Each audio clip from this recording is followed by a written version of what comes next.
Meus irmãos, a paz do Senhor Jesus, Deus abençoe a cada um de vocês, nossos irmãos em Cristo aqui da nossa congregação, todos os amigos, irmãos. Essa é uma Páscoa diferente, né? Porque nós estamos vivendo esse tempo de pandemia e todos estão confinados, não podemos abrir os templos por determinação dos órgãos públicos. Então, para não desrespeitarmos, para não haver conflitos, a gente então vai fazer, né, hoje de casa mesmo, a palavra, a reflexão acerca desse momento tão importante, né? Durante muitos anos no Brasil, a Páscoa foi sinônimo de, para mim, por exemplo, quando você falava Páscoa, eu lembrava logo do chocolate, do coelho, né? Faz parte da nossa cultura. E durante muitos anos eu pensava em Páscoa por esse prisma, por esse ponto de vista. Até que conheci a Jesus e vi que o coelho da Páscoa, o chocolate, muito mais relacionado a uma jogada comercial, né? Estava muito ligado a interesse dos comerciantes em vender do que qualquer outra coisa. O centro da Páscoa no Brasil durante muito tempo para mim foi o chocolate, o coelho da Páscoa, tempo de comermos uns pratos que são próprios desse momento. Comermos os pratos, não, comermos as comidas, né, do prato. Algumas comidas que são peixe, por exemplo, né? Vocês sabem do que eu estou falando, a proibição da carne. Porém, irmãos, se nós buscarmos a luz da palavra de Deus, depois que eu conheci Jesus e a Bíblia Sagrada passou a ser para mim um manual de regra, de fé e de prática, eu busquei então saber qual era o verdadeiro significado da Páscoa. Mas antes de nós falarmos sobre isso, eu quero cantar uma canção bem antiga. Talvez muitos que estejam me ouvindo, muitos que vão ouvir, assistir essa live, não conheçam, né? Mas eu quero louvar ao Senhor com essa canção, porque ela fala justamente do verdadeiro sentido da Páscoa.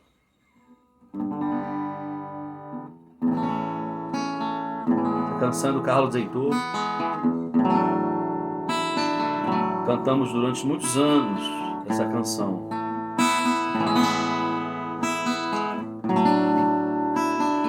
É assim, ó. Ele venceu a morte por amor a todos nós. Desceu de sua glória para cumprir o plano de Deus. Humilhado e machucado, carregou aquela cruz. Mas ao terceiro dia ressuscitou meu Jesus. Diga assim, ó. Ressuscitou, ele ressuscitou. Jesus venceu a morte, ressuscitou. Ressuscitou, ele ressuscitou. Jesus venceu a morte, ressuscitou. Hoje quer te dar a vida, quer curar todo o teu ser. Se quiseres a vitória, no seu sangue há poder.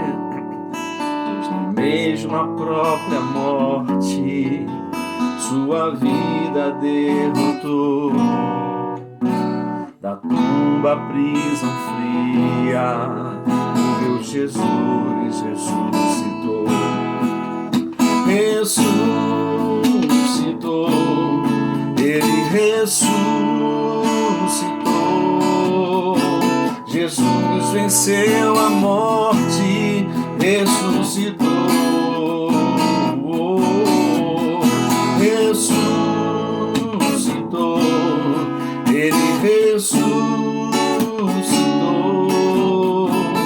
Jesus venceu a morte, ressuscitou.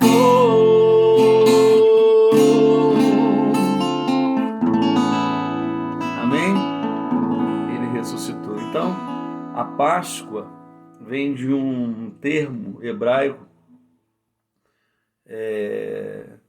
Pesach, que tem a ver com passagem. Algumas pessoas usam esse termo para usar, se referindo à passagem do povo do Egito para a Terra Prometida, aquele tempo em que eles saíram do Egito e foram introduzidos por Deus em Canaã. Essa passagem, mas na verdade, quando a gente lê a fundo, a gente busca conhecer um pouquinho mais, a gente vê que essa palavra está relacionada a um evento. Quando o coração de Faraó se endureceu e ele não queria liberar o povo do Egito, o povo de Israel que estava cativo 400 anos, vocês sabem que Deus enviou 9 pragas, e dentro dessas 9 pragas, em algum momento o coração de Faraó oscilou em liberar ou não o povo, mas na 9ª praga o coração dele se fechou totalmente, e a Bíblia diz que Deus então providenciou a 10ª praga. E a 10ª praga era justamente a passagem do anjo da morte sobre o Egito, e a incumbência do anjo era tirar a vida do primogênito de cada família dos egípcios, inclusive dos animais. Então, nenhum primogênito ficaria vivo naquela noite, quando o anjo da parte do Senhor, o anjo da morte, ele passaria por sobre aquela região geográfica, e todos os filhos mais velhos dos egípcios morreriam. E para isso, então, para que não houvesse morte generalizada, para que o povo de Israel, que ainda estava no Egito, não sofresse essa sanção, né? Sanção, quando eu falo aqui, não estou falando do juiz não, tá, irmão? Sanção é um termo jurídico que fala sobre uma pena. Para que eles não sofressem a pena, fossem penalizados pelo anjo da morte, para que os judeus não chorassem a morte do primogênito deles, Deus então mandou que Israel matasse um cordeiro de 1 ano. E aí nós já vamos falar sobre ele daqui a pouco. Mas o sangue desse cordeiro teria que ser passado nos umbrais da porta, na parte de fora dos portais, né? Por quê? Porque quando o anjo da morte vinha e ele viu o sangue do cordeiro nas portas ou nos portais, aí vem a palavra pesach do hebraico, que é passar, ou seja, passar por cima. Então o anjo da morte, ele não tocava no primogênito daquela família por causa do sangue. Ele passava por cima da casa e ele então tiraria a vida do primogênito da casa que não teria a marca do sangue. Esse era o propósito do sangue do cordeiro nos umbrais das portas. E isso já traz para nós uma lição. O sangue de Jesus, né, ele nos cobre, além de nos purificar de todo pecado, ele nos isenta da culpa, e o espírito da morte, o acusador, o nosso adversário, não pode tocar em nós. Ele que é o advogado de acusação, o promotor, né, ele nos acusa o tempo todo, estende o dedo em nossas direções, diante do trono de Deus, dizendo, né, falando sobre os nossos pecados, sobre os nossos erros, sobre as nossas inclinações, sobre as nossas transgressões, mas nós não morremos, nós não nos afastamos de Deus, nós não somos lançados no inferno. Por quê? Porque o sangue do Cordeiro está sobre as nossas vidas. O sangue de Jesus nos purifica de todo pecado, e é Ele que nos justifica, é Ele que nos purifica, para que quando o adversário, quando o opositor, que na Bíblia também é conhecido como acusador, vier para nos acusar e para nos culpar de qualquer coisa para nos condenar, para nos levar à condenação. Quando ele vem para querer, né, de alguma forma, nos condenar por algo que fizemos de errado, alguma coisa que de alguma forma fugiu, né, aquilo que as Escrituras nos exige, nos manda fazer, então o sangue de Jesus é a nossa propiciação. É Ele que nos purifica, é Ele que nos lava e é Ele quem nos livra da condenação do diabo, não somente da condenação, da acusação e da condenação por algo que eu fiz hoje, mas me livra da condenação eterna, e agora eu me refiro à morte eterna, que é o inferno. Então o sangue do Cordeiro tem esse papel. Se você está debaixo do sangue de Jesus, você tem perdão dos seus pecados. E quando você tem os pecados perdoados, o diabo não tem legalidade para tocar na tua vida, na tua família, no teu lar. É por isso que quando nós oramos, e quando de alguma forma nós pecamos, fazemos algo que entristece o coração de Deus, nós pedimos a cobertura do sangue de Jesus sobre as nossas vidas. Mas tem uma outra coisa que eu queria falar com você. O cordeiro que foi morto aponta para Jesus. Era necessário que eles matassem um cordeiro e comessem em família, diz o texto. Porque se nós não matarmos o cordeiro, se nós não comermos da carne do cordeiro, se nós não participarmos dessa mesa, nós não teremos o sangue. Você comer o cordeiro aqui, Jesus falou assim, quem de mim se alimenta, por mim viverá. Comer o cordeiro está relacionado a ter intimidade, comunhão com Cristo, a ter uma vida, né, que agora pertence a Ele, e agora Ele passa a ser o nosso alimento espiritual, Ele é o nosso pão vivo que desceu do céu, Ele é o Cordeiro Pascual. Por isso que João Batista declara no ato do batismo, eis o Cordeiro de Deus, que tira o pecado do mundo. Então, comer do Cordeiro é fazer parte da mesa da comunhão, comunhão com Cristo, comunhão com os irmãos, com a igreja do Senhor. Então, queridos, quando nós matamos o Cordeiro, quando nós entendemos que ele precisa ser morto, entendemos a morte dele, que o Cordeiro representa Jesus e Jesus teria que morrer pelos nossos pecados. Quando nós aceitamos a Jesus como Salvador, reconhecemos que Ele morreu em nosso lugar, morreu a nossa morte, na verdade, nós estamos trazendo para nossas vidas a salvação, mediante o sacrifício dele no Calvário, passamos a ter comunhão com Ele, passamos a comer da carne, né? Participarmos, né, de uma vida cotidiana, de comunhão com o Senhor Jesus, e agora nós temos acesso ao sangue que nos purifica. Se o cordeiro não fosse morto, não haveria sangue.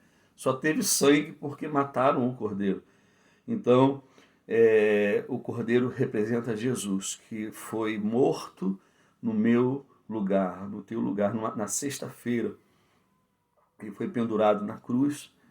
E o interessante, irmãos, é que a recomendação de Deus a Moisés, o líder de Israel, que escreveu o Pentateuco, a lei de Israel, é que o cordeiro teria que ser comido em família. Eu me lembro de quando Paulo estava preso e Silas, eles começaram a louvar a Deus na prisão. De repente veio um terremoto, as portas do cárcere se abriram e o guarda romano que estava ali protegendo aquele sistema penitenciário, ele, quando viu as portas abertas, ele pegou a espada, ele já ia se lançando por sobre a espada, ele ia dar cabo da própria vida, ia se suicidar, porque ele sabia que a fuga de Saulo, de Paulo e Silas e dos demais presos traria para ele pena de morte. Então, quando ele ia se lançar sobre a espada, Paulo gritou, falou assim, não faça isso. E Paulo falou assim, olha, crê no Senhor Jesus e será salvo tu e a tua casa. Ou seja, o cordeiro não é exclusivamente meu para a minha vida, para a minha justificação, para a minha salvação. Mas Deus tem promessa de salvação para mim e para a minha casa. Será salvo tu e a tua casa. Quando Pedro foi chamado a estar com Cornélio, Pedro estava em Jope e ele teve uma visão de Deus. Daqui a pouco chegaram os servos do centurião Então Pedro foi estar com ele, que era um gentio. A palavra do Senhor diz que quando Pedro chegou ali, começou a ministrar, a falar, né, das boas novas de salvação. A Bíblia diz que todos aceitaram a Jesus, todos foram cheios do Espírito, não somente Cornélio, que era um homem bom, piedoso, um homem que Deus recebia as suas orações, as suas boas ações, diz a Bíblia. Não somente Cornélio, mas toda a sua casa. A Bíblia diz, o texto de Atos diz que todos foram cheios do Espírito Santo. Então a promessa do Cordeiro, a promessa da salvação em Jesus é para a minha vida, mas para a minha família. Então, queridos, a palavra do Senhor diz que ele morreu semelhantemente como mataram o Cordeiro lá na saída, né? E também, queridos, dizer para você, a morte simboliza isso, a saída, não somente a passagem, o pessácio, o passar por cima, mas também a passagem, quando o povo saiu do Egito em direção a Canaã. Egito simboliza o mundo. Faraó é tipo na tipologia, quem estudou teologia sabe disso. Faraó na tipologia, ele é tipo de Satanás. E o Egito na tipologia é tipo do mundo, esse mundo que jaz no maligno. Então, quando o cordeiro foi morto, a morte do cordeiro marcou a passagem, a saída do mundo, do Egito, em direção à terra prometida, que é a salvação em Cristo Jesus. A Bíblia diz que os que receberam a abundância da graça, o dom da justiça, reinarão em vida, vida biológica aqui na terra, através de Jesus Cristo. Então, nós já reinamos em vida na terra e um dia nós viveremos eternamente com Ele no céu. Amém? Então, querido, olha, a passagem, né, essa passagem da saída do mundo e da introdução ao reino de Deus é marcada pela morte de Cristo, porque Jesus morreu, porque Ele se entregou por mim e por você. Nós temos hoje vida e vida em abundante, segundo João capítulo 10, versículo 10. E aí, queridos, uma vez que nós aceitamos a Jesus, uma vez que Ele morreu e nós entendemos que Ele morreu, nós aceitamos o seu sacrifício. É necessário também nós darmos ênfase, né, à ressurreição, porque o morrer não seria o suficiente, porque se ele só morresse, ele seria semelhantemente a todos os líderes das grandes religiões que têm sido divulgadas no mundo. A diferença do cristianismo para as religiões é essa, porque onde você for, né, nas cidades onde moraram os grandes líderes religiosos, não vou citar aqui por questão de ética, mas lá onde eles moravam, lá onde eles viviam, né, e lá onde eles morreram, se você for lá, você vai encontrar no túmulo deles, aqui jaz fulano de tal. Se você for lá na outra região, onde havia um outro líder de uma determinada seita, de uma determinada religião, você vai ver lá no túmulo, escrito lá na lápide, aqui jaz fulano, beltrano, enfim, por onde você for, onde você souber que enterraram algum líder de algum movimento, de alguma seita, de alguma heresia, você vai ver que o corpo dele está lá. Mas quando Maria, mãe de Jesus, e Maria Madalena estiveram lá no sepulcro onde Jesus foi sepultado, um anjo apareceu a elas duas e perguntou para elas o seguinte: por que vocês buscam entre os mortos aquele que vive? Ele não está aqui porque ele já ressuscitou. Ele está vivo, ele ressurgiu dos mortos. Cumpriu-se aquela palavra do apóstolo Paulo no último, lá no final da primeira carta aos Coríntios, né? Onde está, ó morte, a sua vitória, o seu aguilhão? A morte foi vencida pela vida. Jesus ressuscitou. E aí, queridos, Jesus falou assim, ó, perdão, a palavra do Senhor diz assim: se com Ele nós morremos, com Ele também por Ele, com Ele e por Ele nós também viveremos. Ele morreu como nós morremos, e o batismo também fala sobre isso.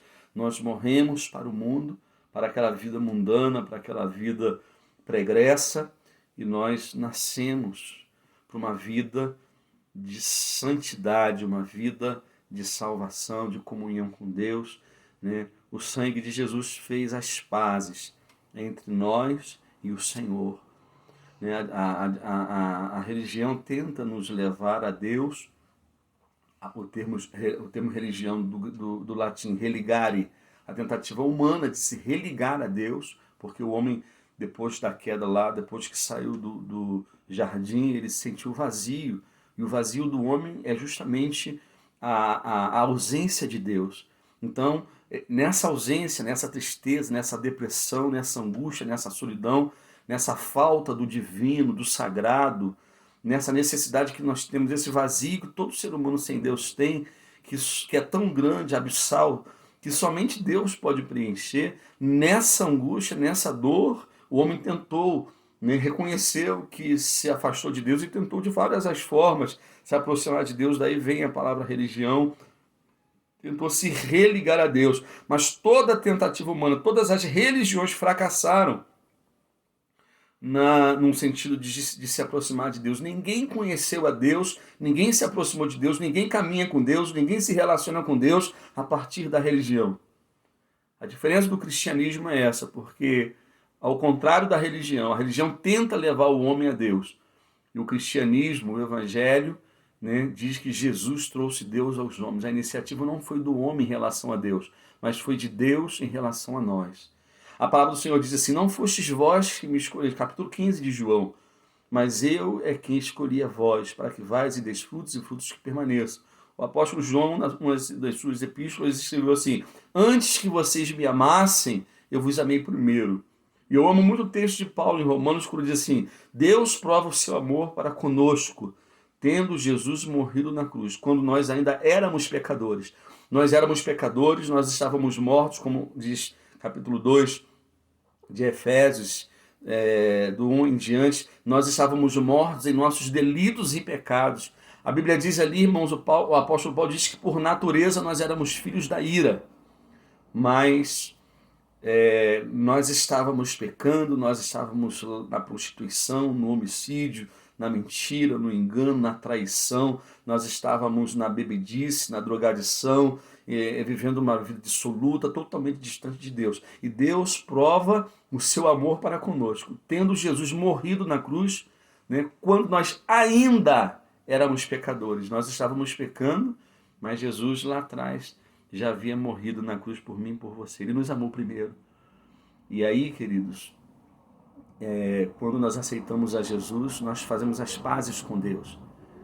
E Jesus morreu para isso, para nos tirar do Egito, da terra da escravidão, do mundo, desse mundo onde nós éramos escravos, e nos levou a Canaã, que fala da salvação em Cristo Jesus, de uma caminhada com Deus, de uma comunhão com Deus. E a nossa grande esperança, irmãos, é que Ele ressuscitou, Ele está vivo. Ele está sentado à destra de Deus Pai, intercedendo por mim e por você, como diz a palavra de Deus. Em Hebreus diz que Ele é o nosso sumo sacerdote. Ele quem intercede a Deus por mim e por você. E a grande notícia, irmãos, é que Ele vai voltar, porque Ele vive, porque Ele está vivo.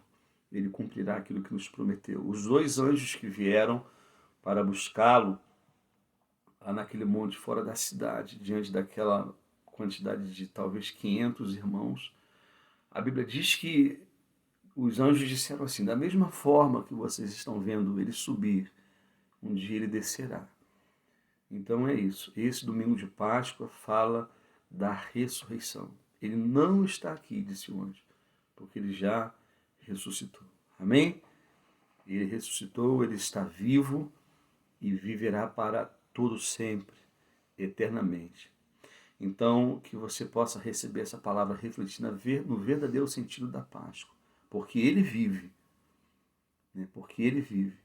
Nós temos certeza de um amanhã melhor, de um futuro melhor.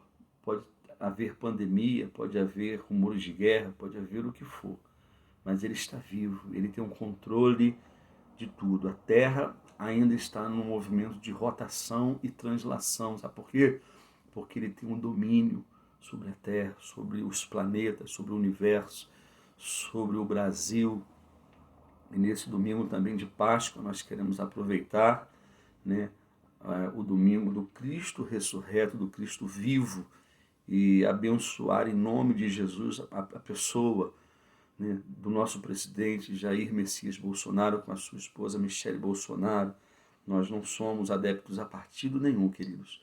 Nós não somos pessoas que vivem da política, nós não temos absolutamente nada a ver com política, mas nós somos de Jesus, nós amamos a Deus e a palavra de Deus. A Bíblia diz que nós temos que abençoar os nossos governantes, né? Nós temos visto aí uma mídia maligna, satânica, temos visto uns partidos de uma outra ala que traz consigo todos os argumentos demoníacos do inferno para destruir a família, para trazer sobre essa nação libertinagem, para que essa nação seja uma nação da anarquia, conhecida pela promiscuidade, conhecida por atos e atitudes que são abomináveis diante do Senhor. Eles pregam isso, a violência, eles pregam tudo aquilo que é abominável, tudo aquilo que vai de contra a palavra de Deus e a nossa fé. Então o presidente Bolsonaro é um homem temente a Deus, é um homem que tem demonstrado fé em Jesus, juntamente com a sua família, e eu creio que essa nação prosperará, porque quando o justo governa, o povo se alegra. Então que Deus abençoe o nosso presidente, que nesse domingo de Páscoa nós possamos, domingo da ressurreição, esse Cristo ressurreto, esse que nos salvou, esse que nos amou primeiro, possa também guardar e abençoar o nosso presidente e a sua família e abençoar essa nação. Eu vou cantar uma canção que nós cantamos há tanto tempo para terminar essa live. Deus enviou seu Filho amado para morrer em meu lugar. Na cruz sofreu pelos meus pecados, mas ressurgiu e vivo com o Pai está, porque Ele vive, posso crer no amanhã, porque Ele vive, temor não há, pois eu bem sei, eu sei que a minha vida está nas mãos do meu Jesus, que vivo está, porque Ele vive, posso crer no amanhã, porque Ele vive, temor não há, mas eu bem sei, eu sei que a minha vida está nas mãos do meu Jesus, que vivo está. Amém? Porque Ele vive, nós podemos crer no amanhã. Amém? Deus abençoe a tua vida, Deus abençoe a tua casa, que a Páscoa do Senhor, que é a salvação em Jesus, possa chegar na tua vida, na tua casa, no teu lar, e que você seja abençoado nesse domingo da ressurreição. Ele não está morto, querido, ele está vivo. Diga para a tua doença, ele está vivo. Diga para o teu problema familiar, ele está vivo. Diga para a pandemia, ele está vivo. Diga para os teus problemas que ele está vivo, ele não está morto. Ele está vivo e ele tem todo o poder nos céus como também na terra. Deus abençoe a todos, uma feliz Páscoa, um bom domingo, em nome de Jesus.